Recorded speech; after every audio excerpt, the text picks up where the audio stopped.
Today we're going to continue with our table saw safety series. I'm going to be making a push block and a push stick. I'm going to make multiple push sticks, but I'm only going to video one and then you'll have the general idea. Your table saw comes with a push stick, but sometimes it's too wide and sometimes you just need two of them. One to hold on to the side and one to push it with.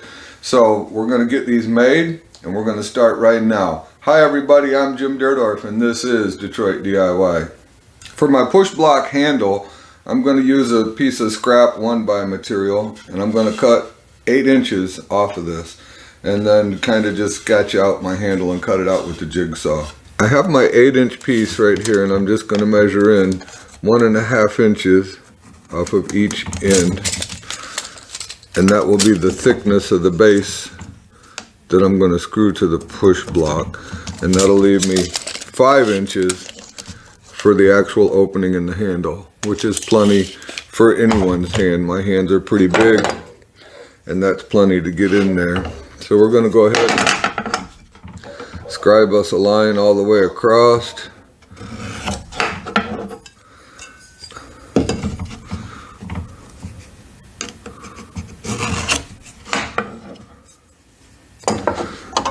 So now what we want to do is determine the thickness of the top of our handle, and I'm thinking I am also going to go with 1.25 inches. Sounds good to me.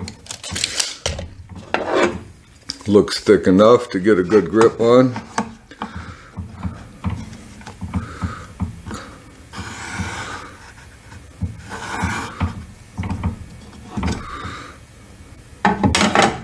So there we have it. So I'm going to cut this area out right here with the jigsaw, and then I'm going to angle it a little bit, I believe, maybe 10 degrees so that it's just on a slight angle.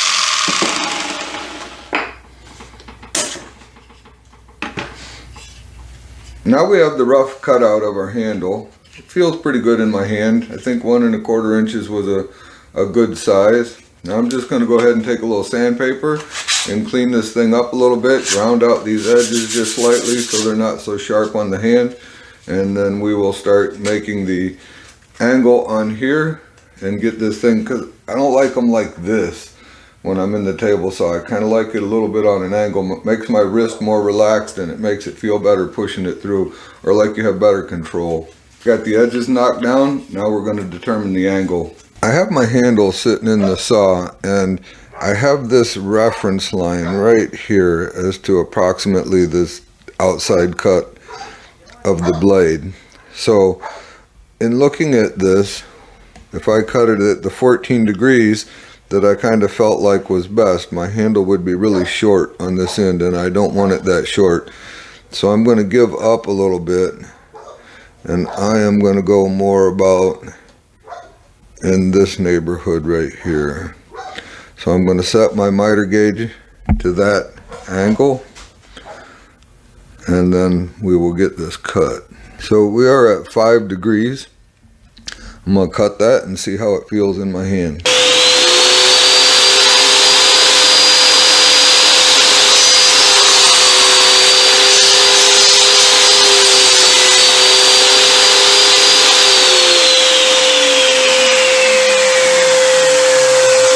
Pretty happy with the 5 degrees. My wrist feels more relaxed than it would if it was straight up. So I like that. For the base of the push block, I'm just going to use a scrap piece of 1x4 and I am going to cut that at 10 inches.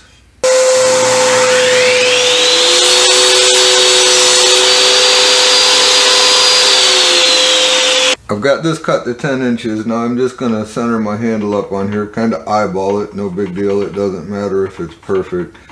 And just trace my handle base onto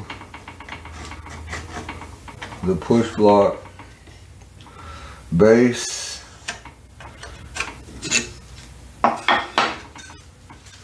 Just like that. And then I'm going to drill 2 holes, one here and one here with a countersink bit. And then I'm going to go ahead and give this a little scuff up with some sandpaper, just clean up the edges a little.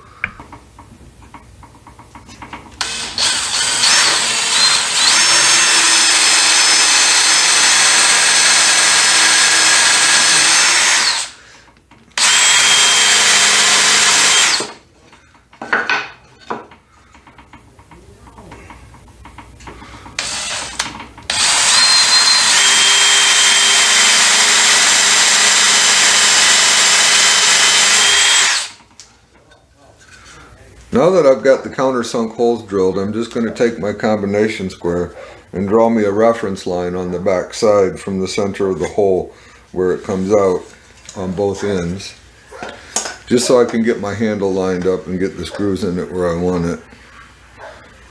And the same thing on this side, just 2 lines out, just like that. Now I just want to adjust the depth of my combination square to get the outside of one side of the handle, and then I'll come over here to this side and mark it on. It should look like that when you're finished, and that's going to allow me to line the handle up on here to get screws in. I will not be putting any glue. I'm going to use 1 1/4" screws to hold this handle in place.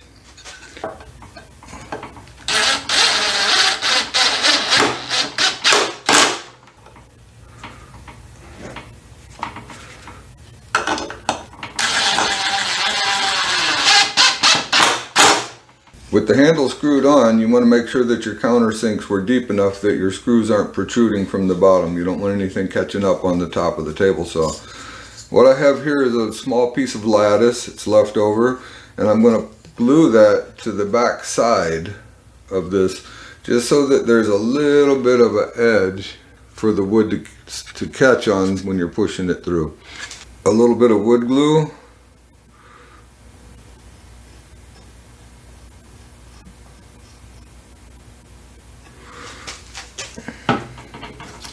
Not too much, something about like that.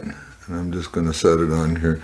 I want it to protrude down about 1/4 inch. Put a couple clamps on it, wipe away any excess, and let it dry. While the glue's drying on the push block, we're going to go ahead and make the push stick.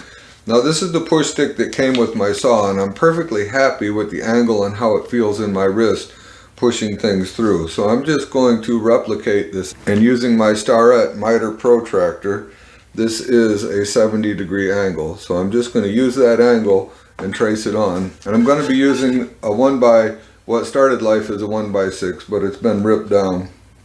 So it gives me plenty of room to get this cut out. So with my miter protractor set in place at 70 degrees, I'm just going to go ahead and scribe this line down.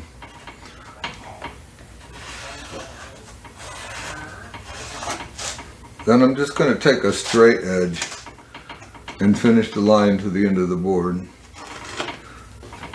My miter gauge only goes to 60 degrees. I've turned it all the way, so I'm going to go ahead and cut it at that 60, and then I'm going to use the wedge that I get off to wedge into here to get my 70 degrees. So I'm going to use the wedge that I cut off, just like this, to push it out to the angle that I want. And because of this reference line right here, I know where the outside edge of my saw blade is in conjunction with this and the inside. So I'm going to go ahead and cut that off, and we'll have our 70 degrees.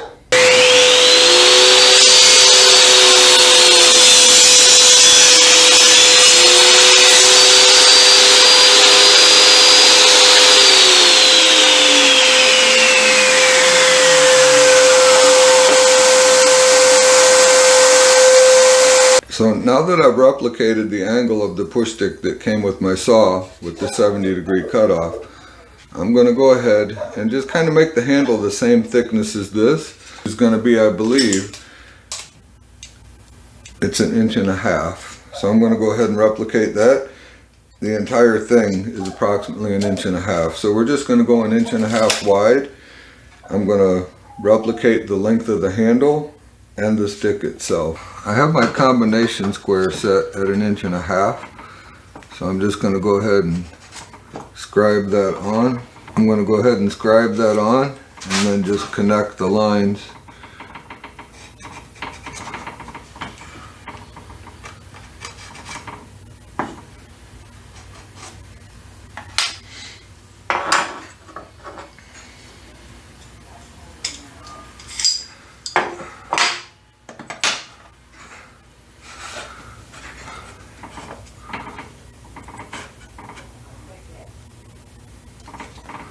So I've measured my other push stick, and I'm going to come down 5 inches from here for the end of my handle, and I'm going to come down 11 inches this way. It's telling me that this is a 22-degree angle, so I went ahead and I've marked that on the very end, and then also the kick, and the same thing with that is the miter protractor is the same way. It is also the very same 22-degree angle.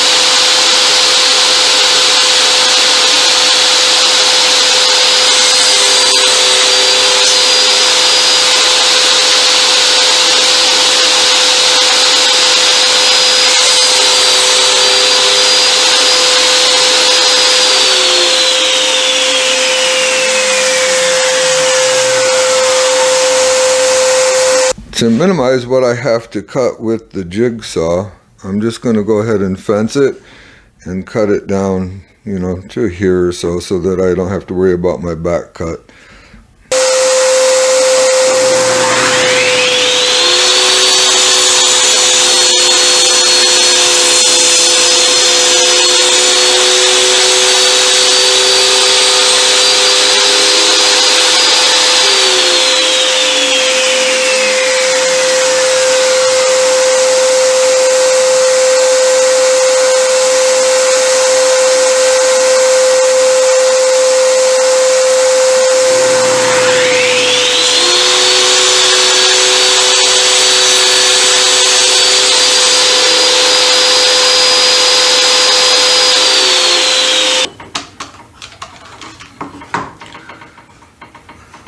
Now I'll just finish this cut with the jigsaw.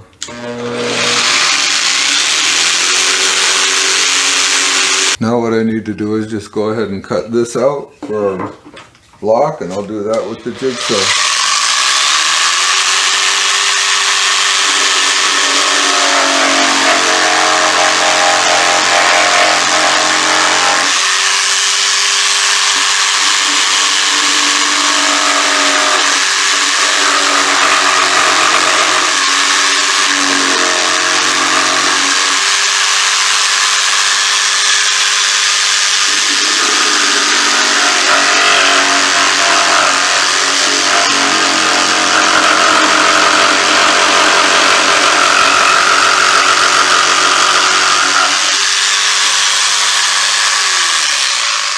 I've finished sanding the push stick, and this is a little bit thick for a push stick, but it's no big deal.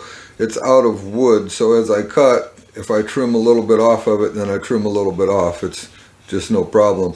Now that I have this one, or if you have any push stick, I can just trace this onto a thinner material and cut more. And that's what I'm going to do. I'm going to cut me 1/4 inch and 1/2 inch just to have them around. The push block is complete.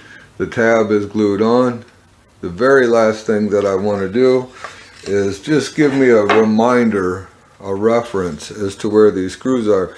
Because when you're cutting, your saw blade is going to cut up the bottom of your push block, and you don't want your blade to hit these screws. So just as a reminder, I'm just gonna black me out a little area right here so that I don't run my saw blade through that area. That's all we got for this time. Push stick, push block, very handy. Very good way to keep you safe using your table saw. It applies the side pressure and the down pressure that you need to keep any material from leaving that saw and keep you as safe as you can be. Remember to always respect the power of your power tools. Stay safe. If you enjoyed yourself, click on one of those two videos right there, and we'll see you soon.